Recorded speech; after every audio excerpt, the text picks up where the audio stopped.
कोई महिला कोई घमंडी रही तो स्मृति ईरानी रही, किसी पे फप्ती बोल देना, किसी पे गलत बोल देना, किसी पे इल्जाम लगा देना। इन्होंने तो इतना तक कर दिया था कि संसद में राहुल के ऊपर ये इल्जाम लगा दिया, जीते चुनाव, ये मोदी जी के असीम कृपा थी कि जो है महिला बाल विकास मंत्री बना दी गई, फूलती गई गुब्बारे की तरह। लेकिन ये महिला मंत्री होने के साथ साथ महिला, लेकिन इसके मुंह से एक भी शब्द नहीं निकला। पर सबसे ज्यादा जिम्मेदारी इनकी थी। सबकी नजर थी कि स्मृति ईरानी जी क्या बोलती है। महिलाओं का उत्पीड़न होता रहा, पहलवान बेटियों का, क्या इनका उत्तरदायित्व तो नहीं था कुछ बोलना है? नमस्कार, मैं ज्योति यादव और आप देख रहे हैं रिपब्लिक समाचार। स्मृति ईरानी को तो दोस्तों आप जानते होंगे कि किस प्रकार से अभिनेत्री से नेता बनी थी, लेकिन अब फिर से क्योंकि सास भी कभी बहू है के शो में वापसी कर रही है, जिसके बाद ट्विटर हैंडल पर लगातार उन्हें ट्रोल किया जा रहा है। इस वक्त नोएडा के सपा सचिव हमारे साथ मौजूद है, फूलचंद यादव जी, इनसे बात करेंगे। क्या कुछ कहना चाहेंगे आप स्मृति ईरानी पर? इस औरत ने जैसे थोड़ा सा इसको साम्राज्य प्राप्त हुआ, जैसे ताकत राजनीतिक मिली, संरक्षण मिला, तुरंत जो है अग्नि वर्षा करना शुरू की। चाहे वो लोअर ग्रेड के पत्रकार रहे हों, अजीत अंजुम रहे हों, अवसार जी रहे होंगे, बड़े बड़े जो है मीडिया के लोग रहे, किसी को उसने बख्शा नहीं।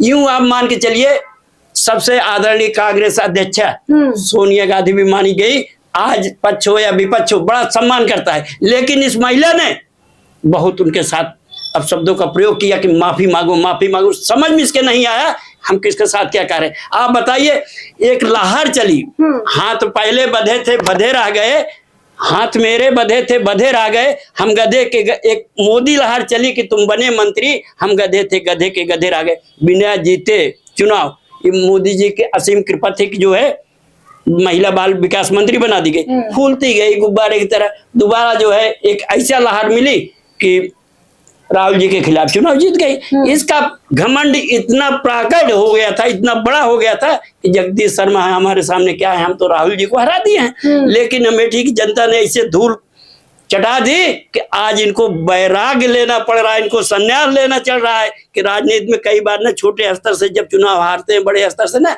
लोग जनता के बीच में मुंह नहीं दिखा पाते हैं। आज यही हाल हो गई है कि आज स्मृति ईरानी बैराग इसको कहा जाए, जैसे ट्रोल हो रही है, बैराग धारण करके सास कभी बहुत ही अपने पुराने काम पे आ गए। हार जीत तो राजनीति में चलती रहती है, कौन सी बड़ी बात है? ये बात नहीं है। जब राहुल जी के जो है मकान खाली कराया गया था, क्या फप्तियां बोली थी। आज ये ना अमेठी के रही है ना दिल्ली के, क्या जनता नहीं जानती है? आज ये सोशल मीडिया के समय कौन नहीं जान रहा है कि स्मृति ईरानी के कितने बुरे दिन आ गए कि अब तो कंठी लेकर के थोड़े दिन बाद सुनेगी ना राम राम तुलसी की माला लेगी ना, उसमें तुलसी का रोल है तो माला लेके वही राम राम करते दिखाई पड़ेंगे। ये मेरी भविष्यवाणी सत्य होगी। इसलिए इनके ऊपर जिनका संरक्षण प्राप्त था वो हाथ हट चुका है। किसका संरक्षण प्राप्त था? आदरणीय चचा जी के हाथ था, तभी तो बिना चुनाव जीते जो है मंत्री बनी थी, पता है आपको ना।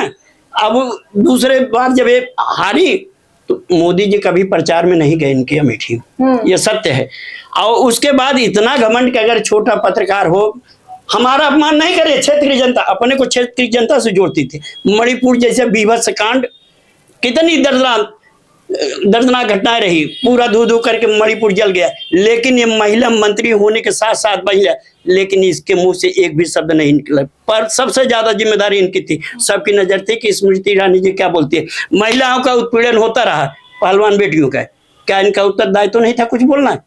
लेकिन जब चरण चुंबन की भाषा बोलेंगी, आग की भाषा बोलेंगी, चरण चुंबन जिंदगी रखेंगी तो ज्यादा टिकाऊ नहीं होगा। आज खुद अंतरगलानी में जा रही हैं। ये नहीं कि हम ऑक्यूपेशन, उनसे बढ़िया काम तमाम धारावाहिक बनाने वाले हैं, सीरियल बनाने वाले हैं, सोशल मीडिया पे काम करने वाले लोग हैं।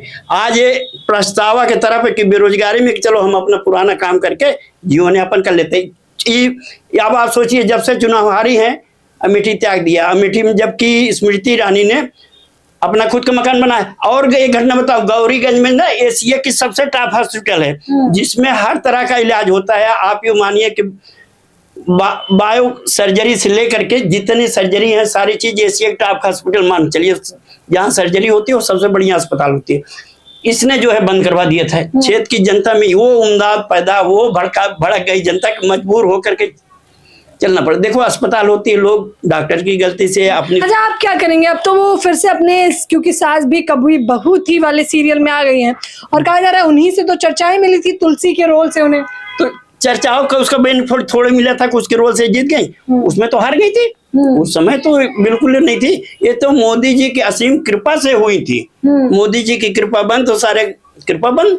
और उन्हीं पर इतना घमंड आया कि सदा ना चली है सदा ना चलेगी जवाना किसी के, नहीं चाहिए दिल दुखाना किसी का।